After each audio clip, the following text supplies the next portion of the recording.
Boa tarde a todos. Como o Marcelo já me apresentou, meu nome é Daniele Grillo, eu sou enfermeira e estou na coordenação do Programa Estadual de Imunizações Imunopreveníveis.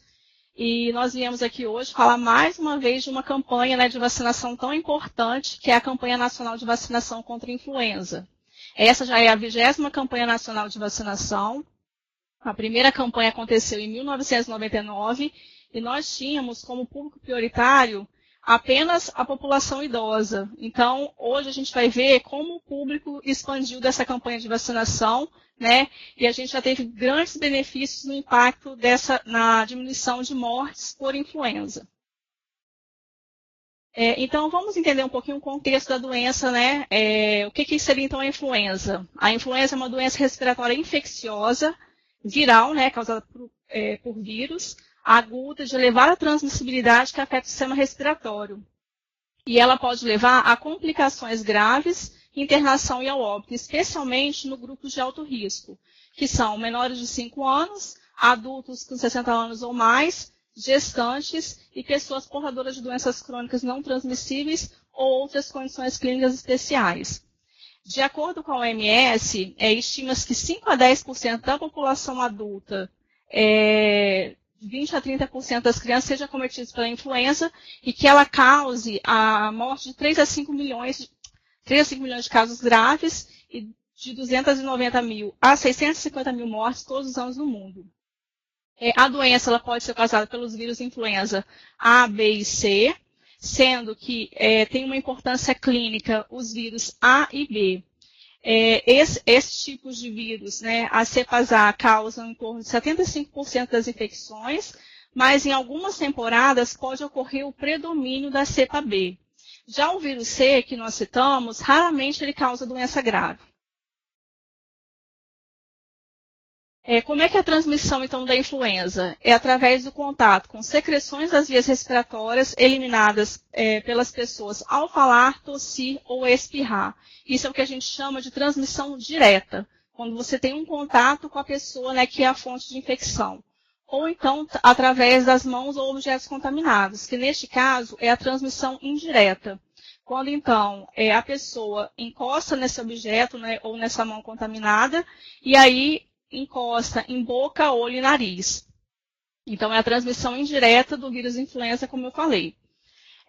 Existe uma estimativa que uma pessoa infectada pelo vírus influenza, ela seja capaz de transmitir para até 2 contatos não imunes. Então, aí a gente vê a importância da gente diminuir a cadeia de transmissão desse vírus. Então, diminuindo a cadeia de transmissão, a gente, além de ter o benefício direto daquele indivíduo que vai ser vacinado, a gente também vai ter o benefício indireto das pessoas que não receberam a vacina, mas porque você está diminuindo a cadeia de transmissão da doença. Crianças entre 1 e 5 anos são as principais fontes de transmissão dos vírus na família e na comunidade, sendo que elas podem eliminar o vírus por até 3 semanas. Então, por isso que é tão importante a gente vacinar as crianças para também diminuir a cadeia de transmissão da doença. Porque, como eu já falei, né, por até 3 semanas a criança pode, então, estar disseminando o vírus. E pessoas imunodeprimidas, elas podem excretar os vírus por até 6 meses. E, recentemente, comprovou-se que os vírus eles sobrevivem em diversas superfícies por 8 a 48 horas. Então, aqui, mais uma vez, demonstrando a importância também da transmissão indireta. Então, não só a gente pega gripe por transmissão direta, mas também ao tocar, né, objetos ou mãos contaminadas, porque o vírus, então, fica no ambiente de 8 a 48 horas.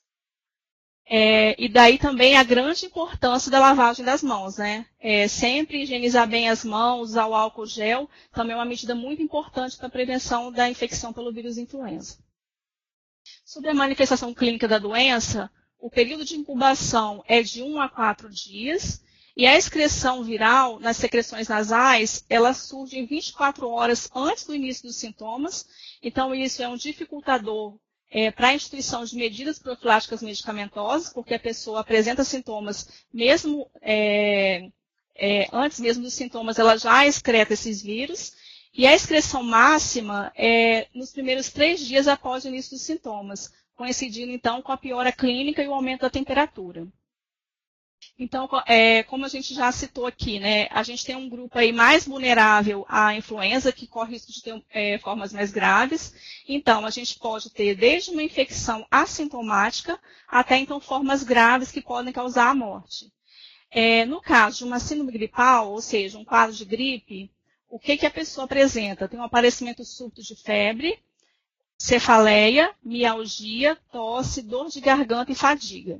E nos casos mais graves, aí a pessoa pode evoluir, então, para uma dificuldade respiratória e a uma necessidade de hospitalização. E aí a gente chama, então, essa evolução desse paciente de síndrome respiratória aguda grave. Nesse caso, a notificação ela é obrigatória, né? E existe também todo um protocolo da influenza de tratamento desses casos.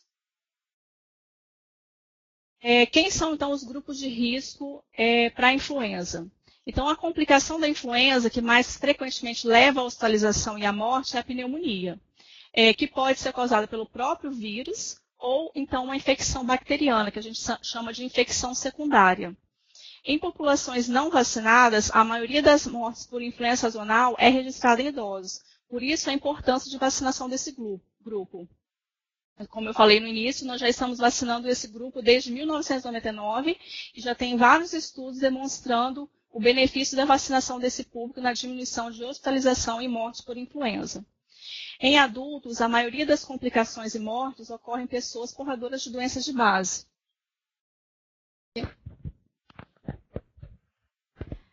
Então, no caso de pessoas que já são portadoras de alguma doença, principalmente, né, doenças crônicas, imunodeprimidos, existe esse risco maior de complicação e morte. Nas crianças, a maioria das hospitalizações e quase metade das mortes em crianças previamente saudáveis ocorre no grupo menor de 2 anos de idade. E crianças menores de 3 meses de idade tiveram maior risco de hospitalização por influenza que as crianças de 3 a 12 meses. Então, também aqui demonstra a importância da vacinação da gestante, porque a gente sabe que a vacina influenza ela é contraindicada para crianças menores de 6 meses. Quem é que vai proteger, então, essa criança menor de 3 meses? É a mãe estando vacinada, porque ela tomando vacina na gestação, ela passa anticorpo para o seu filho e ela também não vai ser uma fonte de infecção, porque ela vai estar protegida, né? E após o nascimento da criança, ela não vai ser uma fonte de infecção para essa criança. As gestantes também, elas possuem um alto risco de complicação, principalmente no terceiro trimestre de gestação, e isso mantém-se elevado no primeiro mês após o parto. Daí também a importância de, além de vacinar a gestante, né, em qualquer idade gestacional, a vacinação também da puérpera, que é um grupo-alvo da nossa campanha. As puérperas, elas apresentam um risco semelhante ou maior que a gestante de ter complicações pela influenza, e o risco de morte por influenza H1N1 nesse grupo é 4,4 vezes maior. Então, aí mais uma vez reforçando a importância da vacinação deste público na campanha.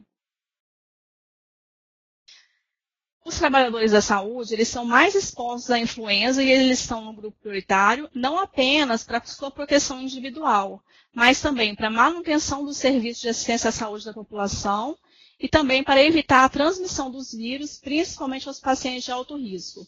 Então, além dele estar sendo protegido diretamente através da vacinação, né, porque ele vai ter os seus anticorpos sendo produzidos, ele também não vai ser uma fonte de infecção para os pacientes, né, dentro do serviço de saúde.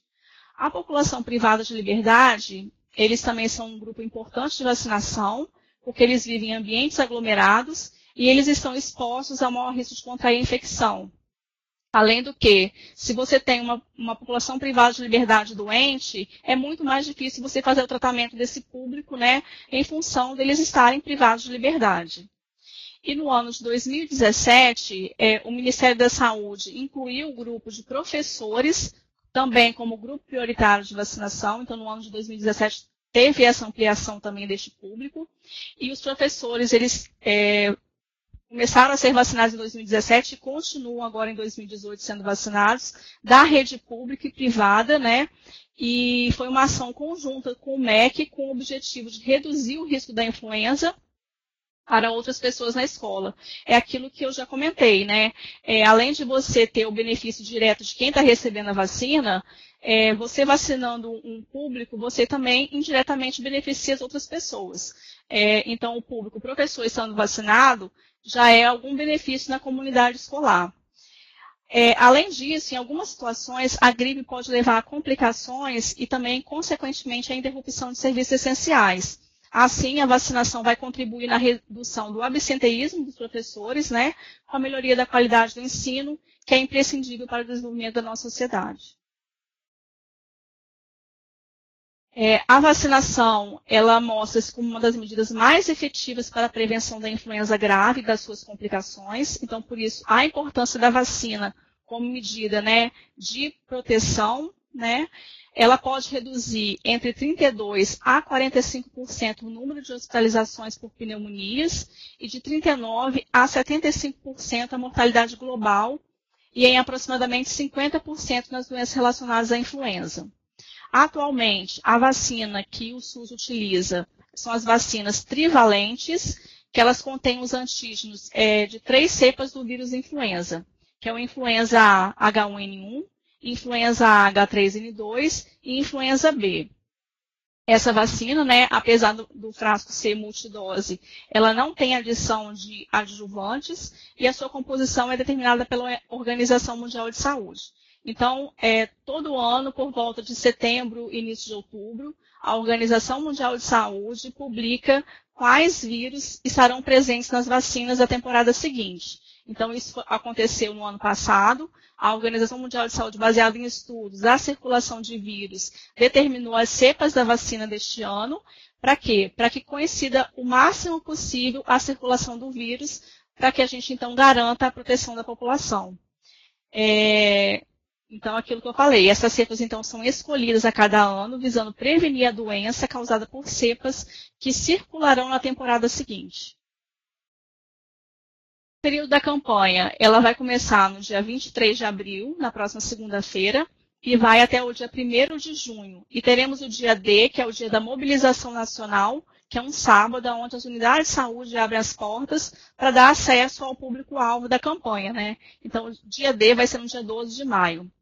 O objetivo da campanha é vacinar 90% dos grupos prioritários, a fim de reduzir as complicações, as internações e a mortalidade decorrente da infecção pelo vírus influenza na população-alvo. Quem são os grupos prioritários, então, da campanha de vacinação? São crianças de 6 meses a menores de 5 anos de idade, ou seja, até 4 anos, 11 meses e 29 dias, gestantes em qualquer idade gestacional, puérperas, que são aquelas mulheres que tiveram bebês até 45 dias após o parto, povos indígenas, no caso, os povos indígenas são os indígenas aldeados. Então, aqui no estado do Espírito Santo, o único município que tem povos indígenas é o município de Aracruz. Pessoas com 60 anos e mais de idade, trabalhadores da saúde. Esses grupos que eu citei são os grupos que a gente tem uma meta. Também vão ter outros grupos a serem monitorados as doses administradas, que são as pessoas portadoras de comorbidades, né, ou condições clínicas especiais, adolescentes e jovens de 12 a 21 anos sob medidas socioeducativas, população privada de liberdade, funcionários do sistema prisional e professores de escolas públicas e privadas que atuam em sala de aula na educação infantil, fundamental, médio e superior. Então, são professores do ensino convencional. Aqui informação sobre a população a ser vacinada no estado do Espírito Santo, né? Então, aqui a gente tem um público infantil, aqui está um dado desagregado, né, de 6 meses a menor de 5, que dá mais de 200 mil crianças, trabalhadores da saúde, quase 100 mil, em torno de 40 mil gestantes, em torno de 6 mil puérperas, 4 mil indígenas, 370 mil idosos, quase 150 mil pessoas com comorbidades, em torno de 40 mil professores, 22 mil, quase 23 mil pessoas privadas de liberdade e quase 5 mil funcionários do sistema prisional. Então, dando um público total aqui no estado de 963.999 932 pessoas como público-alvo da campanha de vacinação. É praticamente 25% da população do estado do Espírito Santo que vai ser vacinada. Sobre o grupo prioritário, algumas questões são discutidas com os municípios, que são quem executa as ações de vacinação, baseado na identificação desse público, né? É um público que é definido pelo Ministério da Saúde, baseado em estudos epidemiológicos, né, como a gente já viu, que são grupos de risco, mas que a gente precisa de alguma forma, para a operacionalização da ação, identificar esse público nas unidades de saúde. O público definido por faixa etária é um público de fácil identificação. Basta ter o documento de registro, como identidade, certidão de nascimento. Outros públicos, como, por exemplo, portador de doença crônica, trabalhador da saúde, é um público que a gente teria uma certa dificuldade de identificar se não tivéssemos uma exigência de alguns comprovantes para verificar a condição daquele indivíduo. Então, agora a gente vai falar um pouco sobre isso, sobre a parte da operacionalização da campanha, que é importantíssimo para que a gente tenha sucesso nessa ação. No caso das crianças de 6 meses a menor de 5 anos, é um público por faixa etária. O que é importante reforçar neste público? Que todas as crianças que receberam anteriormente 1 ou 2 doses da vacina influenza sazonal, elas devem receber apenas 1 dose em 2018. Então, ou seja, aquela questão de fazer 2 doses na criança é no caso da primovacinação, ou seja, quando ela recebe a vacina pela primeira vez. Quando ela já recebeu 1 ou 2 doses em campanhas anteriores, ela recebe, então, a vacina em dose única. Já as crianças vacinadas pela primeira vez, elas devem receber o esquema de 2 doses, devendo, então, agendar a segunda dose para 30 dias após a primeira dose. Então, reforçando, a vacina em 2 doses é somente quando a criança está sendo vacinada pela primeira vez, ou seja, primo-vacinada. Se ela já foi vacinada com 1 ou 2 doses em campanhas anteriores, neste ano ela vai receber a vacina em dose única. A criança, a família deve então apresentar a caderneta de vacinação ou o documento da criança, porque pode ter alguma situação que tenha perdido o cartão de vacina. Então, neste caso, apresenta o documento da criança e é feito um outro cartão de vacina no momento da vacinação. O público gestantes. Então, também reforçando, né, o que eu já falei, vacinar em qualquer idade gestacional, não tem que aguardar uma idade gestacional adequada. A partir do momento que descobriu que está grávida, pode tomar vacina contra a gripe. A gestante, ela deve apresentar para vacinação na unidade de saúde o cartão da gestante ou algum exame, né, que comprove, mais o documento de identificação dela. É oportuno a identificação, localização e o encaminhamento dessas gestantes para vacinação nas áreas adscritas, sob responsabilidade de cada serviço de saúde dos municípios. Então, aqueles municípios onde conhecem suas gestantes, é muito importante essa busca ativa, que é um público que a gente costuma ter um pouco de dificuldade de atingir a meta e conseguir, então, garantir a proteção desse público e também do bebê. Então, por isso que é muito importante que as equipes identifiquem esse público e encaminhem o serviço de saúde para vacinação no período da campanha. As puérperas, que são as mulheres no período de até 45 dias após o parto. É necessário que elas apresentem um documento que comprove a gestação, né, que ela teve a gestação, que pode ser a certidão de nascimento da criança, o cartão da gestante, né, de quando ela fez o pré-natal, ou o documento do hospital onde ocorreu o parto. Algum documento que comprove que ela é puérpera. E mais o documento de identificação dela. Trabalhador da saúde, né? É também uma dúvida frequente. Quem é o trabalhador da saúde que vai receber a vacina? Aqui não estamos falando de categoria profissional. Então, trabalhador é aquele que, independente da categoria profissional, atua em serviço público e privado de saúde nos diferentes níveis de complexidade. Então, não é o fato da pessoa ter uma formação na área da saúde. É o fato dela atuar no serviço de saúde.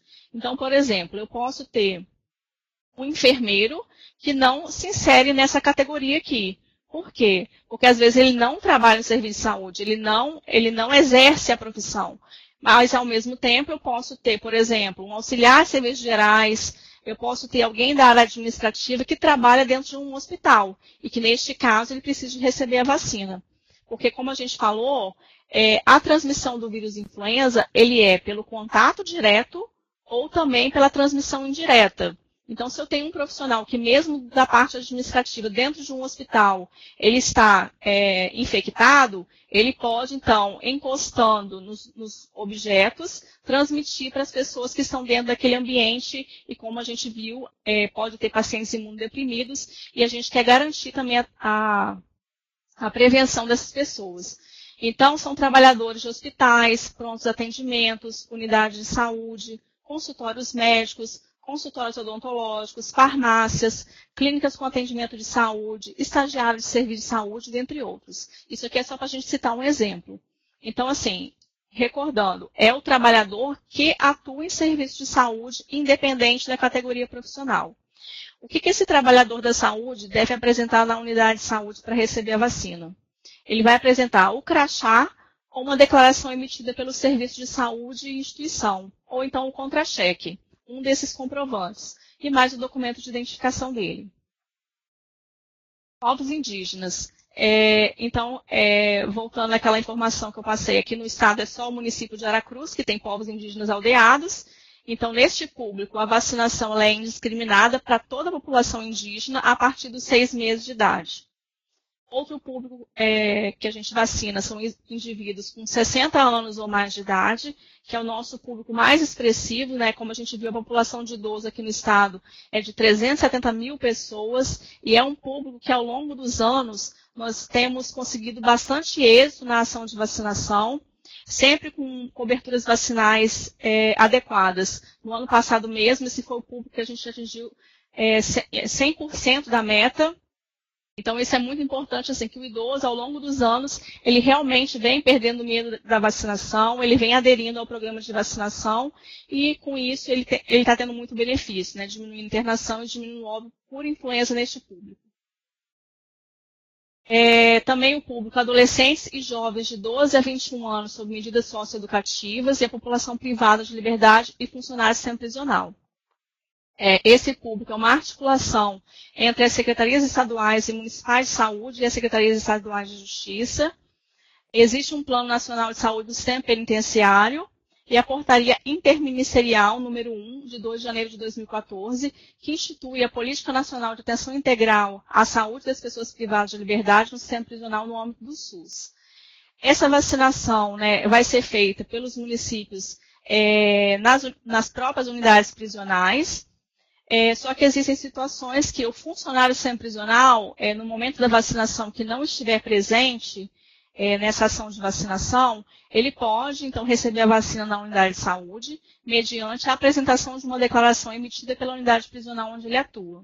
Então, a população privada de liberdade vai ser vacinada nas unidades prisionais, mas o funcionário semiprisional, ele vai ser também vacinado nessa ação dentro da unidade prisional, ou na unidade de saúde, caso ele não consiga se vacinar lá na própria unidade prisional, apresentando essa declaração emitida pela unidade prisional onde ele atua.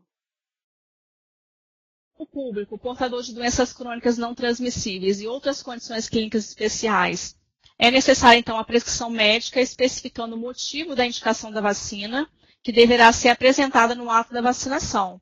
Então, existe um grupo de doenças crônicas não transmissíveis e condições clínicas especiais com indicação da vacina influenza. Então, para a gente conseguir identificar esse público, é importante que ele apresente, né, o laudo médico dizendo qual condição de saúde ele tem e o documento de identificação para ele receber a vacina. Existe a exceção, que são os pacientes já cadastrados em programas de controle das doenças crônicas do SUS, que aí eles devem se dirigir aos postos que são cadastrados para receberem a vacina. Então, por exemplo, no programa Hiperdia da minha unidade de saúde, eu tenho pacientes diabéticos que eles já fazem acompanhamento na unidade de saúde. Não há necessidade dele apresentar uma prescrição, uma vez que ele já é conhecido daquela equipe de saúde. Ele pode, então, receber a vacina na unidade de saúde, onde ele acompanha a sua doença crônica. Pacientes que são atendidos na rede privada ou conveniada, também eles devem buscar a prescrição médica com antecedência para também receber a vacina. Então, vale tanto a prescrição médica, né, o laudo médico do SUS, quanto também da rede privada ou conveniada.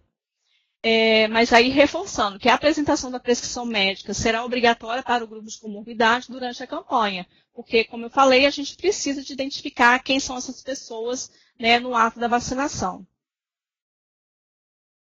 Aqui tem um grupo de doenças crônicas e condições clínicas especiais, né, definidas pelo Ministério da Saúde para recebimento da vacina, né? São pessoas com doenças respiratórias crônicas, pessoas com doenças cardíacas crônicas, doença renal crônica, doença hepática crônica, doença neurológica crônica, diabetes, imunossupressão, obesidade grau 3, pessoas transplantadas, né, de órgão sólido e medula óssea e portadores de trissomias. Então, esse é o público portador de doença crônica ou condição clínica especial, né, que vai receber, então, a vacina na campanha contra a gripe. O grupo prioritário professor, né, é aquele que atua em sala de aula em escolas públicas e privadas de ensino infantil, fundamental, médio e superior. Então, na escola de ensino infantil é o professor e o berçarista. Na escola de ensino fundamental é o professor. Na escola de ensino médio é o professor. Escola de ensino superior é o professor. Os municípios pactuaram a vacinação também nas APAES e Pestalozes, né, neste ano. Então, a gente vai ter a vacinação também nessas duas instituições. E, como comprovante, ele deverá apresentar a declaração emitida pela escola pública ou privada, mais o documento de identidade no ato da vacinação. Não estão incluídos no grupo de professores para vacinação professores aposentados, licenciados e outros profissionais da comunidade escolar. Então, aqui é somente a vacinação dos professores que estão atuando, então, nas escolas. Sobre a vacina influenza, então, para a temporada de 2018, do Hemisfério Sul, cada dose da vacina influenza, ela contém cepas do vírus mixovírus influenza inativados, fragmentados e purificados, correspondente aos antígenos de hemaglutinina, né, que é o AH1N1, a AH3N2 e o B.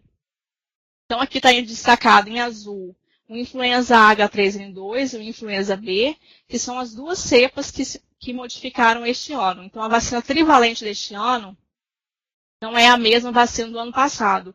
Houve modificação da cepa influenza H3N2 e da influenza B.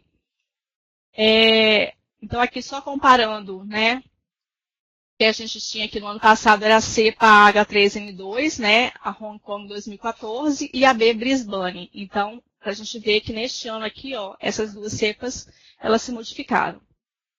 Então, a vacinação contra a influenza, ela é importante por duas razões principais. Uma, a vacinação ela é anual porque a proteção pós-vacinação gira em torno de 6 a 12 meses. E também porque a gente tem atualizações, né, da vacina em função de mutação dos vírus. Então, como a gente teve a modificação de duas cepas, é importantíssima a vacinação porque as pessoas não estão protegidas contra essas cepas. E também porque, como eu falei, a vacina ela tem um tempo de proteção que gira em torno de 6 a 12 meses. Vão ser disponibilizadas vacinas produzidas pelo Instituto Butantan e pela laboratório também, parceria Instituto Butantan, Sanofi Pasteur, França. Aqui, relacionado agora ao esquema de vacinação, né? Como eu falei, ele é anual, né? Devido àquelas razões que eu citei, né? Da duração da proteção e também da mutação da cepa. E esse quadro aqui é muito importante reforçar, porque existe diferença de doses e volume de acordo com a faixa etária. O esquema para as crianças que estão recebendo a vacina pela primeira vez.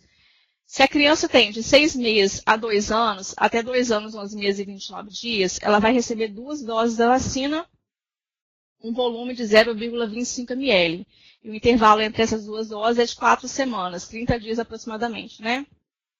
Crianças de 3 a 8 anos de idade, elas vão receber 2 doses de 0,5 ml, também com intervalo de 30 dias entre elas. Então, essa faixa etária, né, de crianças menores de 9 anos, nós temos, então, no esquema de primo-vacinação, em 2 doses. O que diferencia também é o volume de acordo com a faixa etária. Então, de 6 meses a menor de 3, ou seja, até 12 anos, 11 meses e 29 dias, são 2 doses de 0,25 ml. E de 3 a 8 anos, 11 meses e 29 dias, 2 doses de meio ml.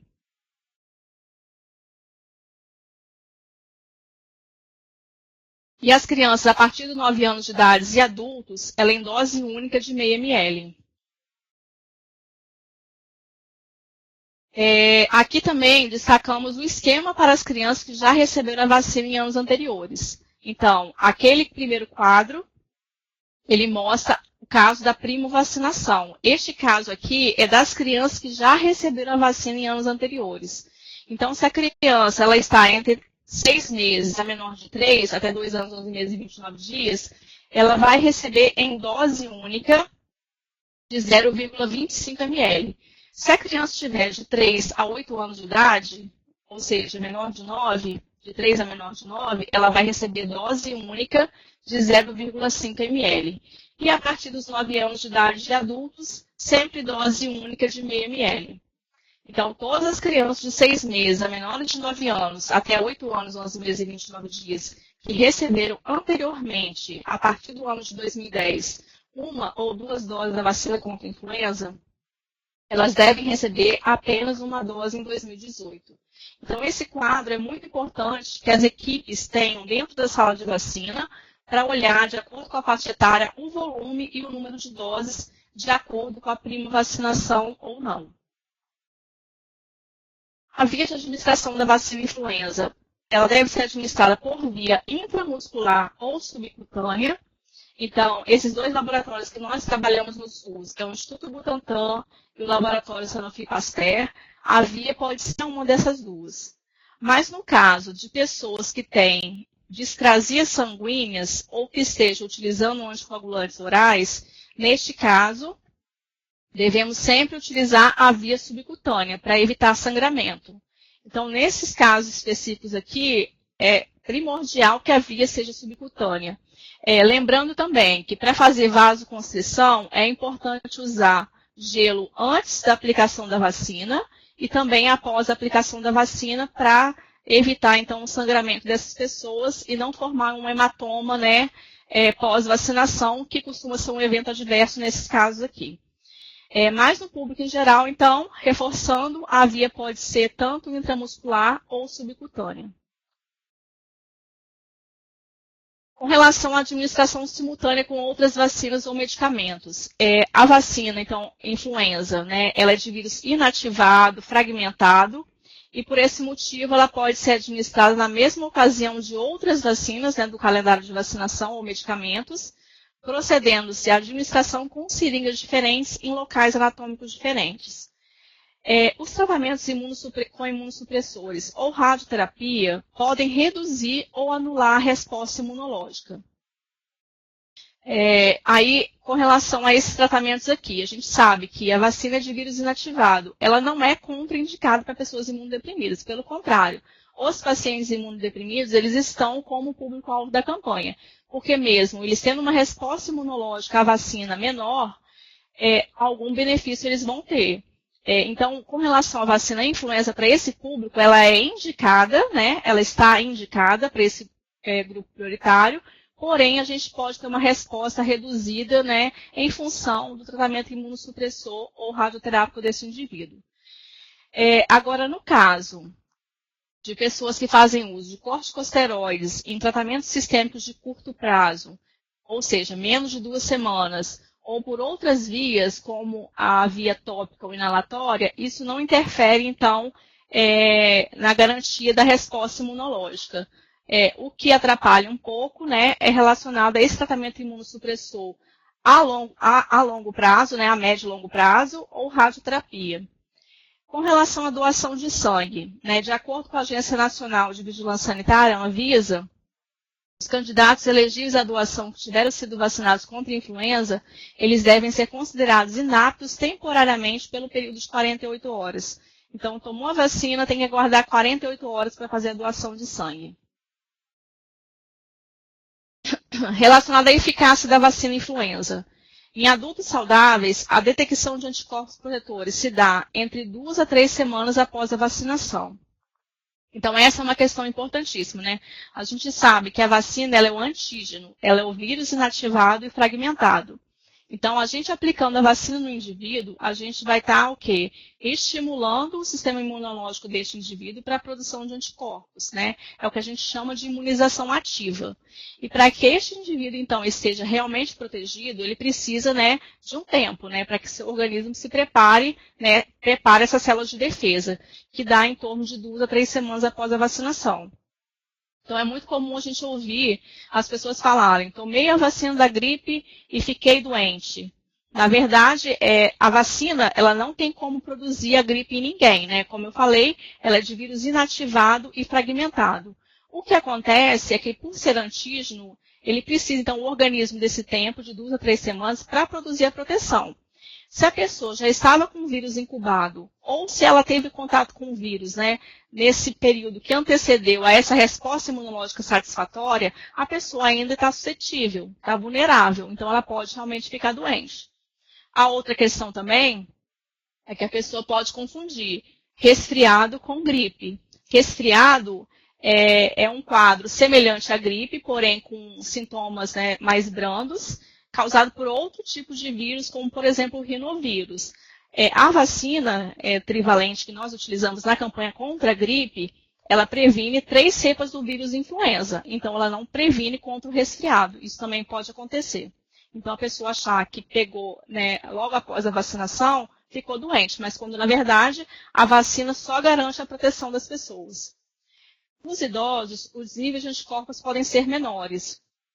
Então, também aqui é relacionado àquela questão imunológica. O idoso, ele tem um sistema imunológico, né, mais deficitário comparado a uma criança, a um adulto. Então, ele pode ter uma resposta inferior.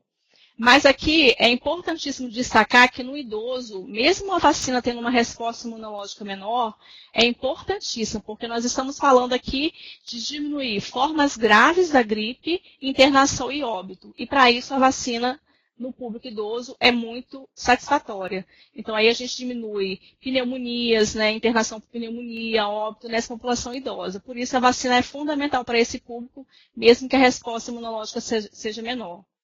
Nas crianças, varia conforme a idade. Como muitas crianças menores de 9 anos de idade são soronegativas para o vírus influenza, há a recomendação, então, das 2 doses da vacina em primo-vacinados. Então, essa é a explicação para a gente ter a vacinação com 2 doses quando a criança entre 6 meses a menor de 9 anos recebe a vacina pela primeira vez.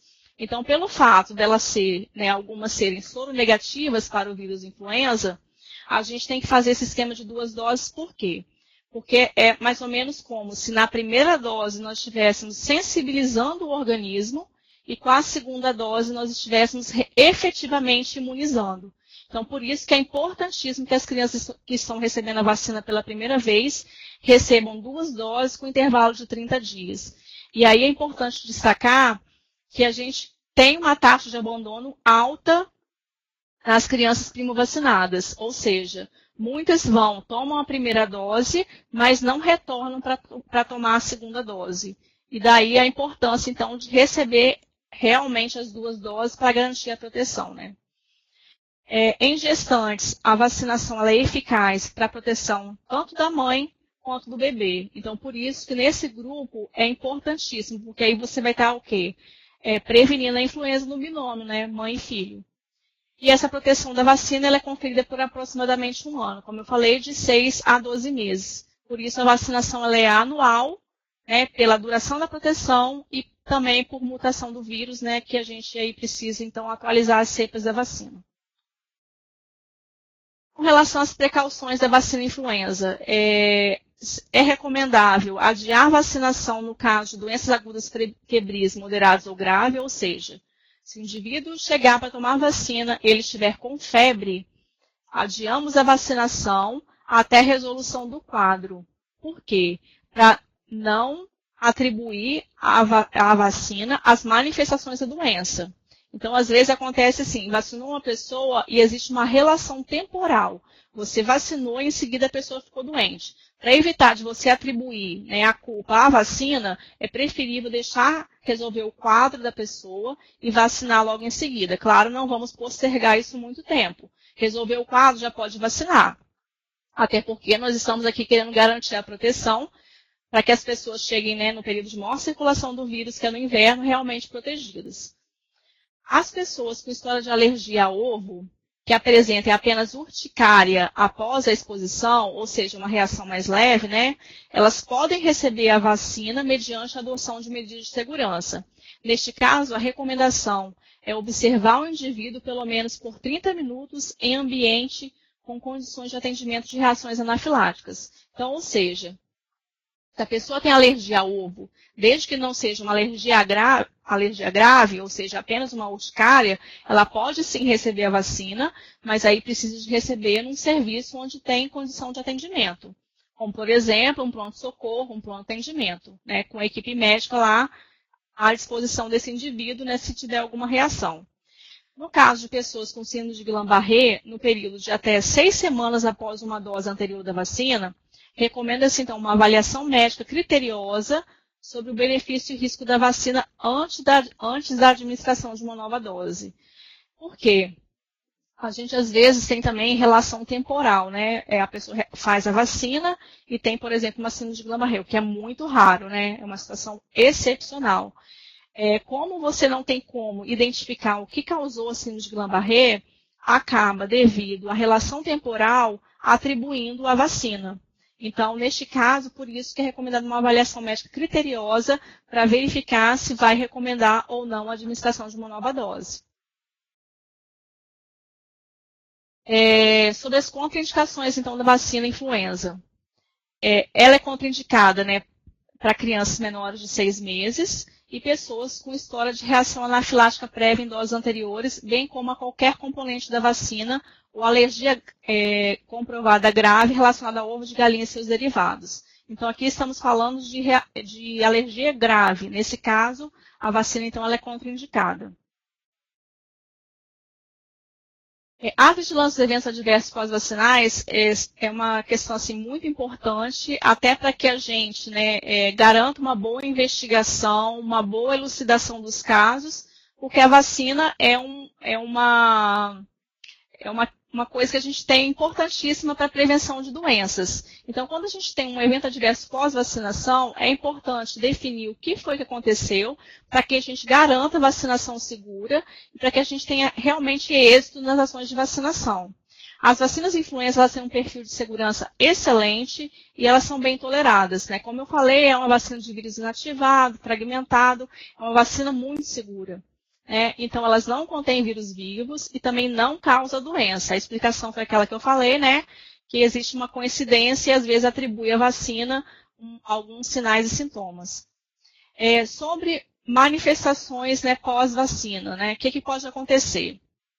Como ela é aplicada por via intramuscular ou subcutânea, podemos ter manifestações locais.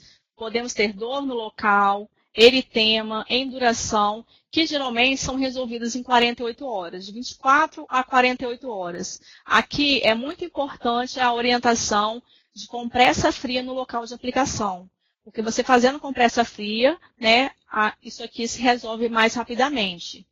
Abscessos, né, os abscessos quentes, por exemplo, eles geralmente são associados com infecção secundária ou erro de vacinação. Então, o abscesso é uma questão evitável, né? Que uma boa higienização, né? Um adequado preparo da vacina, você diminui a chance de abscessos. Há situações de infecção pela própria pele do paciente, mas se tomarmos medidas, né, gerais de higienização das mãos, preparo adequado das vacinas, também diminuímos bastante o número de abscessos quentes. Sobre as manifestações sistêmicas, o que pode ocorrer? A febre, o mal-estar, a mialgia. E pode persistir por 1 ou 2 dias. É mais frequente essa manifestação sistêmica em pessoas primo-vacinadas. Reações de hipersensibilidade podem acontecer porque a pessoa pode ter alergia a algum componente da vacina. Lembrando que pessoas alérgicas a algum componente da vacina, né, se for alergia grave, está contraindicada a vacinação. Mas às vezes a pessoa tem alergia, ela não sabe. Então, por isso que é importante a vigilância. Reações anafiláticas são muito raras, mas pode estar associada a algum componente da vacina.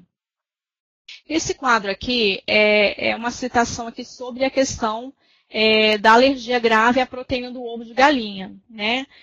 E assim como qualquer componente da vacina tem contraindicação para receber. Mas, caso o médico assistente recomende a vacinação, considerando situações de risco elevado de influenza e avaliando o risco-benefício, ele deverá fazer a prescrição médica. Nesse caso, sendo indicada a administração da vacina nessas pessoas, essa vacinação deve ser realizada nos CRIs, em hospitais ou serviços de emergência com recursos materiais e humanos para lidar com reação de hipersensibilidade. Então, assim, é uma exceção, mas essa exceção tem que ter todo um apoio aqui, né, para a gente evitar qualquer problema com a pessoa que está recebendo a vacina. Manifestação neurológica também é uma questão muito rara, né? Pode acontecer a síndrome de Guillain-Barré, mas estudos com resultados contraditórios. Por quê? É aquilo que eu falei.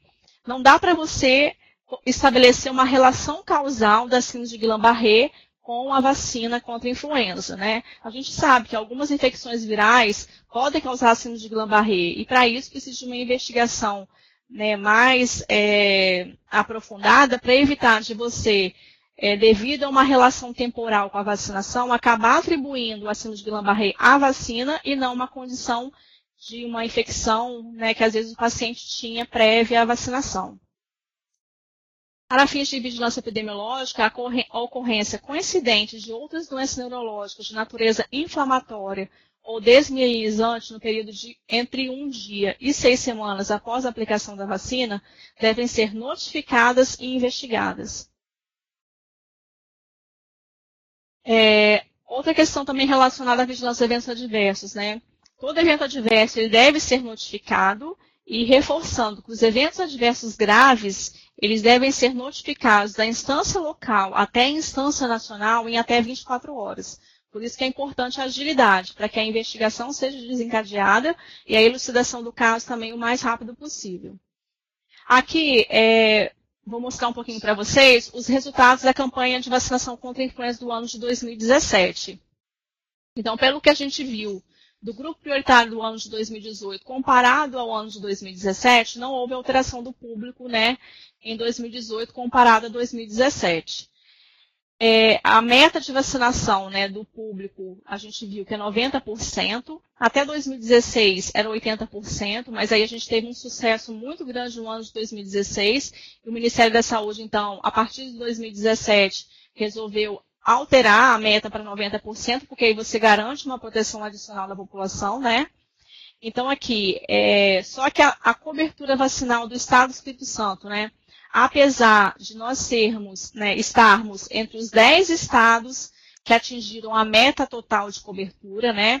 Então, aqui, o Estado do Espírito Santo, ele atingiu uma meta total de 91,76% no ano de 2017. Ou seja, ficamos acima dos 90% preconizado pelo Ministério da Saúde, o que demonstra um sucesso na campanha do ano passado. Só que o que nos preocupa é o quê? Essa cobertura vacinal, ela não é homogênea entre os grupos prioritários. Então, ou seja, há grupos prioritários que nós não atingimos a meta. Então, por exemplo, um grupo que nos preocupa muito é o grupo de crianças de 2 a menor de 5 anos. Quando a gente olha aqui a cobertura desse público, ó, a gente tem uma cobertura no ano passado de 78,27%, ou seja, ficou abaixo da meta que era 90%. Já no público, né, de 6 meses a menor de 2, a meta foi atingida, 90,79%. Claro que a gente sempre gostaria que fosse 100%, né? Quem dera se 100% da população tomasse a vacina, a gente garantiria uma proteção ainda maior, tanto benefício direto como indireto. Mas aqui no público de 6 meses a menor de 2, a gente atingiu a meta. Porém, nesse público de 2 a menor de 5, não. Então, a gente precisa aqui reforçar a vacinação no ano de 2018 neste público, né? Lembrando que esse público aqui, ele costuma estar em creche, né? Então, é importante também a articulação com as secretarias municipais de educação para a ação de busca ativa em creches, né? Escolinhas de educação infantil. O público trabalhador da saúde também é outro público que nós não atingimos a meta, né? Ficou em 81,13%. Então, também é um público muito importante para a vacinação, tanto para o benefício indireto do trabalhador, né, que tem um contato lá com pessoas doentes, mas também o paciente que ele está tratando. Então, o trabalhador de saúde também é uma fonte de infecção. Gestantes também não atingimos a meta, que atingimos 85,74%. Puérperas, sim, 90,89%.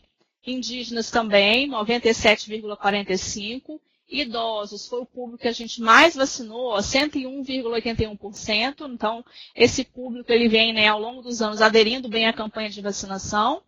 E o público que foi novidade no ano passado, nós não atingimos a meta, que foi o público de professor. Professor, a gente ficou em 85,31%. Ficou próximo à meta, mas nós não chegamos a 90%. E aqui, relacionado à taxa de abandono, né, que eu falei, as crianças, então, que recebem, né, as primovacinadas, que recebem dose 1 e 30 dias depois têm que receber a dose 2, nós tivemos uma taxa de abandono altíssima de 43,29%. Ou seja, né, esse público não retornou para tomar a segunda dose da vacina influenza. Isso aqui realmente é preocupante, porque a criança primovacinada precisa de receber as 2 doses de vacina para garantir a sua proteção. E existe também o público, né, de comorbidades, né? Esse público a gente não tem uma meta estipulada, porque a gente não tem uma população definida, isso varia, né? A cada ano a gente tem mais pessoas portadoras de doenças crônicas, isso pode variar. Então, nosso objetivo é vacinar sempre o máximo possível desse público. No ano passado, nós vacinamos em torno de 120 mil pessoas portadoras de comorbidades. Privados de liberdade, vacinamos 20 mil. Funcionários do sistema prisional, 3.500 aproximadamente, professores, 40 mil. E aqui a gente também tem os outros grupos sem comorbidades, porque a gente teve uma particularidade no ano passado, né, que é em função da gente não ter conseguido chegar, né, a 100% do público-alvo. No final da campanha, o Ministério da Saúde liberou a vacinação para grupos sem comorbidades. Então, vacinamos 113 mil pessoas que não faziam parte da campanha de vacinação, né, depois dessa liberação das doses, da otimização das doses pelo Ministério da Saúde. Sobre os registros da campanha, é muito importante a informação para monitorarmos a ação de vacinação, né? Sem esse monitoramento, a gente pode ter uma programação equivocada, a gente precisa de saber onde a gente tem que focar, por isso que o dado ele tem que estar entrando constantemente, sendo atualizado para a gente ir acompanhando, né, através do vacinômetro, né, e da informação. Então, o registro ele será consolidado por sala de vacina e vai ser realizado no site através do endereço eletrônico, né, que é o cpni.datasus.gov.br. O Programa Estadual de Imunizações orienta que o envio dos dados da campanha nacional de vacinação contra a influenza sejam feitos semanalmente às quartas e sextas-feiras. Isso no mínimo, tá? No mínimo que nas quartas e sextas-feiras essa informação seja atualizada. Quem puder fazer a atualização todo dia, ótimo, porque a gente monitora em tempo real. Mas, no mínimo, às quartas e sextas-feiras para o monitoramento, né, da evolução da vacinação nos municípios. No dia D, como já é de costume, né, a gente tem as 2 parciais do dia, e aí fazemos, então, a apuração às 12 horas do dia D e depois às 16 horas do mesmo dia. Essa informação aqui são as doses consolidadas, que é baseada numericamente, né, nas doses aplicadas em cada grupo prioritário que os municípios vão inserindo no site. Como nós temos também hoje, no estado do Espírito Santo, né, grande parte das salas de vacina tem o CPNI implantado, que é o sistema nominal, né, de registro de vacinado. É importante também que os estabelecimentos de saúde que possuem o CPNI já implantado, fazer a informação nominal, né? Essa informação nominal, ela não é para contar para a cobertura vacinal. A cobertura vacinal, ela vai entrar nesse registro aqui, no site da campanha. No CPNI, o registro vai ser feito nominalmente a título de informação, para compor o histórico de vacinação do usuário. Então, se algum dia ele perdeu o cartão de vacina, ele quiser resgatar essa informação dessa dose que ele tomou na campanha, vai estar, então, inserido aqui no CPNI esse registro da vacinação dele. Aqui, então, está destacando aquela questão, né, que as doses da campanha, para serem validadas, devem ser registradas no site da campanha. Então, no site da campanha que vai, então, contar para a cobertura vacinal e a partir dessa informação que nós vamos, então, monitorar a ação nos municípios. Então, é isso, né?